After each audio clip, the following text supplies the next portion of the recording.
Assalamualaikum warahmatullahi wabarakatuh. Selamat pagi anak-anakku semua. Semoga masih semangat dalam pembelajaran daring.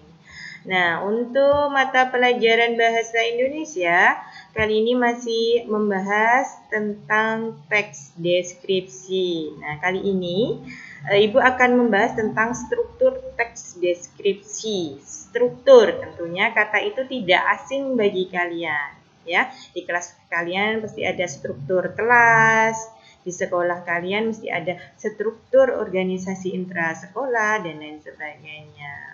Ya, di struktur itu adalah bagian-bagian. Nah, di dalam teks itu pasti ada bagian-bagiannya, ada strukturnya, tidak terkecuali teks deskripsi. Nah, teks deskripsi ini juga memiliki struktur, memiliki bagian-bagian. Jadi kalau membuat teks deskripsi tidak asal menulis, tetapi harus tahu, harus memahami dan memperhatikan bagian-bagiannya. Apa saja bagiannya? Yang pertama itu adalah identifikasi, yang kedua deskripsi bagian, dan yang terakhir adalah penutup. Ibu akan jelaskan. Yang pertama identifikasi. Jadi bagian awal yang kita tulis disebut identifikasi. Itu adalah gambaran umum objek, berisi nama objek yang dideskripsikan, lokasi, sejarah lahirnya, makna nama, pernyataan umum tentang objek. Itu identifikasi. Ya, misalnya contohnya kita akan membuat teks deskripsi dengan objek Pulau Kumala. Pulau Kumala nan indah judulnya. Nah, di dalam identifikasi bagian pertamanya yang kita tulis itu berisi nama objek, yaitu Pulau Kumala, lokasinya, lokasi Pulau Kumala di mana, sejarah lahirnya Pulau Kumala itu bagaimana, makna namanya itu apa, pernyataan umum tentang objek. Ini misalnya Pulau Kumala itu apa, sebagai apa, seperti itu. Terus kemudian setelah itu kita masuk ke deskripsi bagian, ya. Nah, deskripsi bagian itu berisi perincian bagian-bagian dari objek yang dideskripsikan, seperti perincian dari yang dilihat, didengar, dan yang dirasakan penulis dari objeknya. Ya. Nah, contohnya tadi kalau kita membuat teks deskripsi dengan objek Pulau Kumala. Jadi kalian harus menuliskan yang dilihat. Dari yang pertama kalian datang, ya, kalian melihat apa, di situ ada apa, kalian tuliskan. Ya, dari kanan, dari sebelah kiri, dari ujung ke ujung, ya, yang kalian lihat kalian tuliskan. Terus kemudian yang didengar. Dari yang didengar, mungkin di sananya sangat ramai, riuh, karena banyak pengunjung, itu bisa dituliskan. Dan yang dirasakan, nah, saat kalian di sana, apa yang kalian rasakan?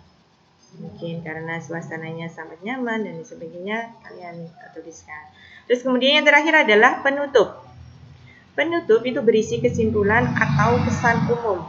Jadi penutup ini bisa kesimpulan dari identifikasi dan deskripsi atau kesan kalian dari objek itu.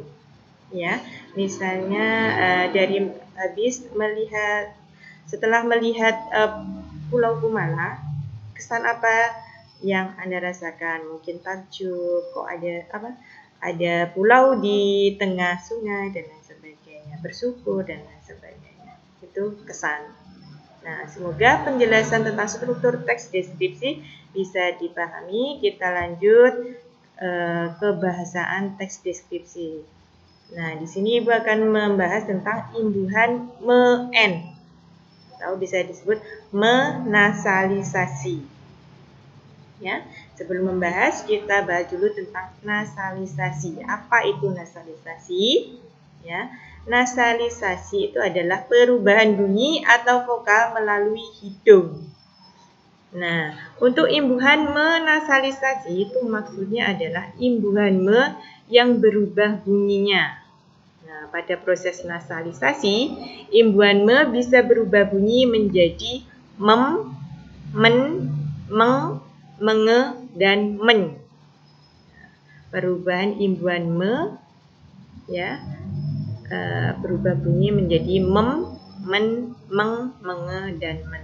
Satu lagi, jika imbuhan menasalisasi disertai dengan kata dasar huruf awalnya K, P, S, P, bisa dibalik-balik ya, dan huruf keduanya A, I, U, E, O, maka huruf pertama dari kata dasar hilang atau luluh.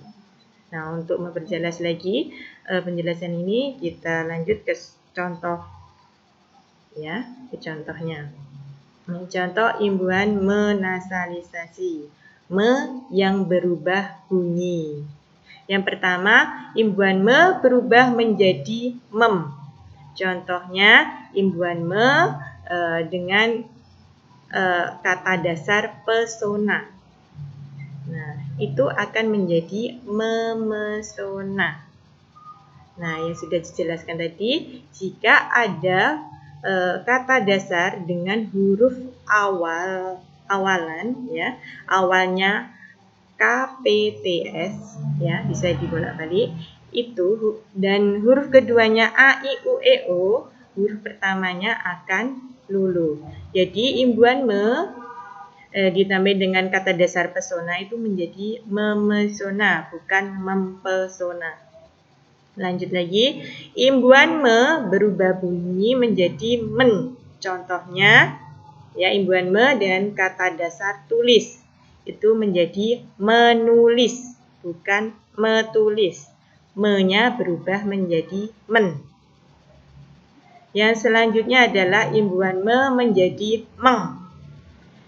Ya, imbuhan me berubah bunyi menjadi meng. Contohnya, imbuhan me dan kata dasar kuras itu menjadi menguras.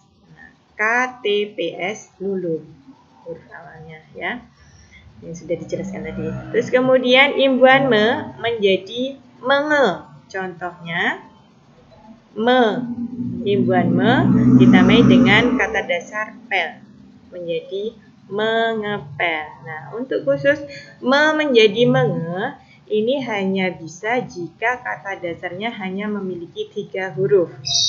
Contohnya cat, mengecat, dan lain sebagainya. Ya.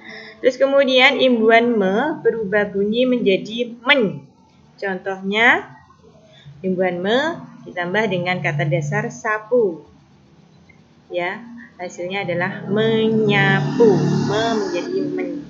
S-nya luluh karena tadi KPTS tadi, ya, sudah dijelaskan.